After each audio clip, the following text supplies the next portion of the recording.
జ్యోతిషాస్త్రరీత్యా ద్వాదశ రాశుల్లో 12వ రాశి అయినటువంటి మీనరాశి మిత్రులారా, మీరు పూర్వాభాద్ర నక్షత్రం 4వ పాదం, ఉత్తరాభాద్ర నక్షత్రం 1, 2, 3, 4 పాదములు, రేవతి నక్షత్రం 1, 2, 3, 4 పాదాలకు సంబంధించిన మీరు మీనరాశి వారిగా పరిగణించబడుతున్నారు. ఈ నెల మీకు ఎలా ఉంది? శుభాశుభ ఫలితాలంటే ఆరోగ్యం పట్ల శ్రద్ధ వహించండి.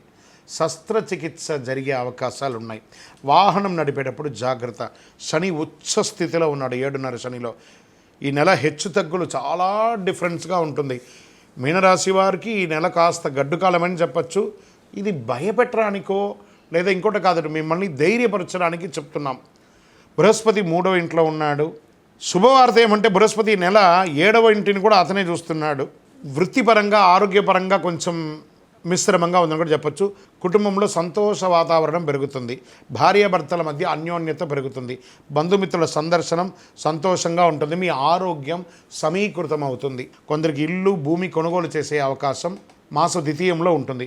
నూతన ప్రయత్నాలు విజయం చెప్పచ్చు. శారీరక ఆరోగ్యం మెరుగవుతుంది.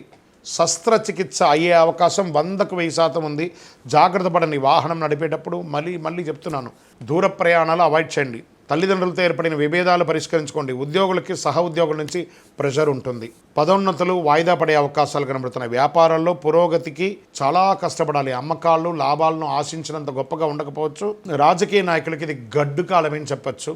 తస్మాత్ జాగ్రత్త. షేర్ మార్కెట్ నష్టాల్లో వెళ్ళే అవకాశాలు కనబడుతున్నాయి. జాగ్రత్త. కాస్త దూరంగా ఉండండి, వాచ్ చేయండి. వ్యవసాయదారులకి బాగుంటుంది. మీడియా రంగం వారికి కాస్త చిన్న ఆటంకాలు వచ్చే అవకాశాలు కనబడుతున్నాయి. ఈ నెలంతా మీరు ప్రతి దానిలోనూ జాగ్రత్తగా ఉండాలి. సోషల్ మీడియాని కాస్త దూరంగా ఉండండి. మీరు ఇచ్చే ఏదైనా కామెంట్స్ వల్ల మీకు వ్యక్తిగత జీవితంలో నష్టం వచ్చే అవకాశాలు ఉన్నాయి. సుబ్రహ్మణ్య స్వామి వారిని ప్రార్థించండి. భైరవ ఆరాధన చేయండి. నవగ్రహాలకి ప్రదక్షిణం చేయండి. అష్టమి రోజున మంగళవారం నాడు భైరవుని పూజించండి. చాలా బాగుంటుంది. సుబ్రహ్మణ్య స్వామి వారిని ప్రార్థన చేస్తూ ఉండండి. చాలా అనుకూలం జరుగుతుంది. సుబ్రహ్మణ్య స్వామి వారికి పాలాభిషేకం చేయండి.